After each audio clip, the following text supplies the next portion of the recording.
So we'll begin this way. Look, you and I spoke, and you told me, as you just said, at least 100 times that you were not going to run for the Senate, that you had no interest in becoming a United States Senator. Yeah. You were an executive in charge, and you would be one of 100. What changed your mind? You know, my mind didn't really change. I still don't really aspire to be a senator. I wasn't looking for a job, and I didn't need a title. But it was much like it was in 2014, where I just got completely fed up. And I'm disgusted with the divisiveness and dysfunction in Washington. Nothing ever gets done. All they do is yell at one another. And I felt like I could step up and make a difference. I had no intention of running.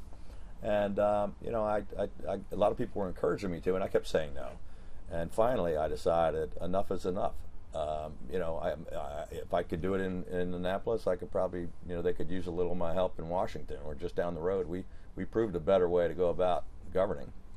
So you're running for a different office now than you were before, and we know that what the statistics showed, you were very popular as governor. But one thing I hear from people now is this is different. This would tip the balance of power in the Senate. And so would this hugely Democratic state be the state that sends a Republican senator? Well, it's hard to imagine that the bluest state in America is going to be the tipping point. I mean, we have not elected a Republican senator since 1980 when Ronald Reagan won. There are 34 races across the country. Nearly all of them are more likely to elect a Republican. 10 of them are very competitive states that Democrats are defending, and I imagine they're going to win several of those states. I mean, obviously, they're going to win West Virginia, where Joe Manchin's decided not to run, but they're going to win, you know, 4 or 5 of those other ones. So it's not going to tip the balance. But I would argue that somebody like me that's been willing to stand up to the Republican Party and stand up to Donald Trump. And I'm not afraid to stand up to the current president, the former president, my party, or the other party.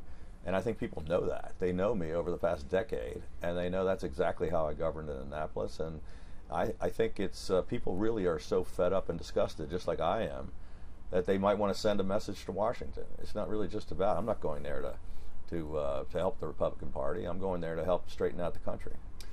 So we were at a forum the other day. The very first question that was asked of you is, would you vote for Donald Trump for president? You know, I said no. You know, I'm pretty consistent about that, going back to 2016. So given that, how comfortable are you with where the Republican Party is? I mean, Mr. Trump has now taken over I'm not the RNC. Not very comfortable. I've been the leading voice in opposition to that for, you know, many years now, going back to 2016. There's no Republican in America that stood up more and spoke out more when I disagreed.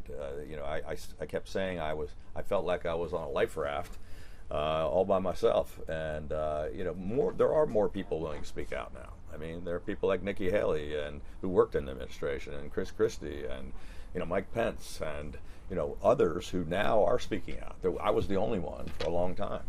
But the party's off track. I first want to get the country back on track, but I'm also interested in getting my party back to a more Reagan-esque, you know, big tent party that appeals to more people, because we keep losing elections and we're way off course. Have you considered leaving the Republican Party?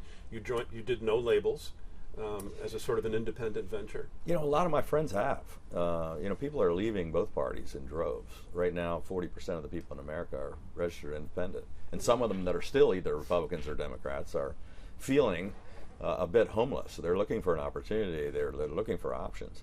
I decided, I mean, certainly people were saying, why are you still a Republican? Because you seem to be different than a lot of these folks.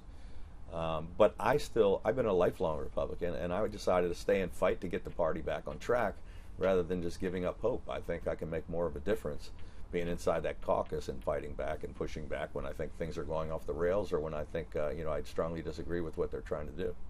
Issues. You chose to make your first policy speech as a candidate the subject of Israel, and you essentially laid down a fairly hard line there. Why? Why did you go there first? Well, it's certainly the top of the news, and it's the top of what's going on in the Senate, and it's something where I was really frustrated that other than Ben Cardin, who is obviously a strong supporter of Israel and who's retiring, that our other senator and the two likely Democratic nominees are completely seem to be abandoning Israel, which is our most important and strongest ally. This is not a new thing for me. I spoke about this at the Reagan Library a year and a half ago, about how important it was to get back to a stronger U.S. that stands up for our allies and stands up to our enemies. And I thought it was important to make that speech at a time when anti-Semitism is up 400%, and people are feeling threatened in their homes, in their schools, and in their synagogues. And look, everybody wants to bring this violence to an end, but we've got to. All they have to do is release the hostages, and the Hamas leaders responsible for the terrorism need to turn themselves in, and then we can end all the suffering. Abortion. As governor, you said it was settled law. It is unsettled now nationally. Your opponents have attacked you. You're only going to end up with one opponent, but right now you've got two opponents, and they've attacked your positions on this. So and you have said you haven't yet decided where you would vote. No, that's not quite true. So my position has been completely clear for the last 30 or 40 years and has never changed. My personal feelings about abortion are one thing, but I've said I've never would take away the right of someone else to make that decision for themselves. In 2014, when I ran for governor, they ran $12 million worth of commercials attacking me as extreme, and I said it was absolutely false, that I was going to not change anything, that I was going to make sure that the women of Maryland were able to make that decision for themselves, and I delivered on that promise. When I ran in 2018, they said it again. It wasn't true, and people know it's not true. When I decided to run, both of the two potential Democratic opponents, who probably should focus on each other rather than me, both of them came out and lied and said that I would be the deciding vote for a national abortion ban. And I said I would not ever vote for a national abortion ban. It's just false. So it's typical politics as usual. We're going to be talking about these issues. We're going to be debating these things. But it's kind of cookie cutter DNC Democratic talking points that may work in some places with some candidates. It doesn't work for me because I have a long, clear record, and what they're saying is simply false. Would you vote for legislation that would guarantee the right to an abortion? I think that's an issue we'll have to address. I'm not, speculating about potential legislation that may be introduced and trying to take a position on it. But I'm sure over the next 7 or 8 months we'll have the opportunity to talk more about that. Surely you've thought about it. I'm not going to speculate on any issue, on any piece of legislation that's never been written, that we don't know is ever going to come up and what the vote's going to be. So that's where you're being attacked, right? No, the first day I was attacked for saying, lying about my record and lying about my position on an abortion ban. The goalpost keeps moving. But look, we can argue about that all day long. That's an important issue that we're going to address. There are a lot more of other important issues too that they're going to have to address. Some harsh words from Governor Moore this past week about the purple line. It seems this campaign is spreading a touch, but he talked harshly about poor decision making, bad decisions, mismanagement of the purple line during your time. Well, look, I moved forward on the purple line, which I promised to do. I didn't move forward on the red line, which I promised I wouldn't do. The voters were very pleased that we made both of those two decisions. The problems with the purple line we were the kind of the victims in the thing. It was some of their friends and far left activists in Montgomery County that stopped the purple line and kept it tied up in court for 5 years, which drove up the cost and delayed the implementation. And they're still wrestling with the same problems, which they haven't fixed. But it wasn't my fault at all.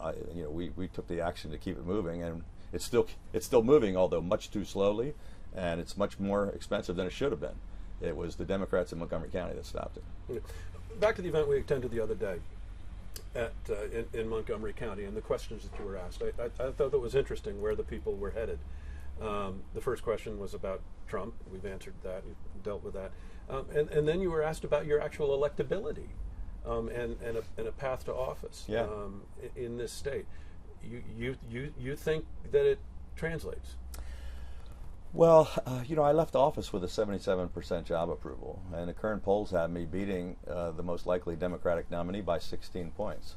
Having said that, of course, it's very hard. I have to overcome the fact that the Republican candidate for president lost the state by 33 points, and we haven't elected a Republican to the U.S. Senate since 1980. It's a huge challenge. I'm an underdog, but I think that the people of Maryland know me, and I'm going to make the case about why the same reason that they appreciated how I governed in Annapolis, that they should send me to Annapolis for the same exact reason, to go down there and try to make a difference. I think they're fed up with the way Washington operates. They're fed up with politics as usual, and they think our whole political system is broken. How would you envision your role in the Senate? Mr. Manchin, gained a lot of power by himself by being in the middle. Where will you be in this? Well, I'll be Senate? exactly where Joe Manchin is. I mean, Joe Manchin and I are good friends. We're both involved. We're involved in No Labels, which is all about bipartisan, common sense solutions and bringing people together in the middle. There's no question, if I'm elected, I won't be a backbench freshman senator. I think I'll be one of the leading voices of trying to get people to stop arguing and fighting and try to find the middle ground and compromise. And it's the way that's what my whole political career has been about. It's about trying to figure out how to actually get things done. And I think that's what people are frustrated with. So those voices are missing. A lot of people are leaving the Senate. A lot of the reasonable people who wanted to work towards the middle and get things done are all gone. And I think that's a huge role that I'm going to try to step into. The border being made a big issue. It is a big first issue. off, you said the other day that you would have supported the bill that just went down in flames. Yeah. I think we have to solve the border crisis. Even though Maryland's not a border state, I can tell you, people in Maryland are very concerned about the open border and the 10 or 15 million people that have crossed over illegally. We have to fix the broken immigration system, but it's got to start by securing the border. It's just, this is one area where the Biden administration has completely failed, and it's completely broken. And so I would support any number of pieces of legislation. What frustrated me the other day was that it wasn't the perfect bill, but it was a compromise bill that was addressing the border and Ukraine and funding for Israel. And 70 senators seemed to support many of the components of it, and it kind of went off the rails. It's exactly kind of why I'm running, because these guys can't ever get anything done and can't come to any agreements. Locally, things have flared up with some allegations of criminal activity by some folks that were let go despite having detainers on them. I went out with ICE a couple of weeks ago on a roundup mission in the morning to get some people that had committed serious crimes. Do you think the locals should be cooperating with ICE? Oh, I fought against the Montgomery County executive and the Prince George's County executive for years when they wouldn't cooperate with ICE. I mean, it's outrageous that when a local government won't follow federal law and cooperate with federal law enforcement officers. We've had two instances recently.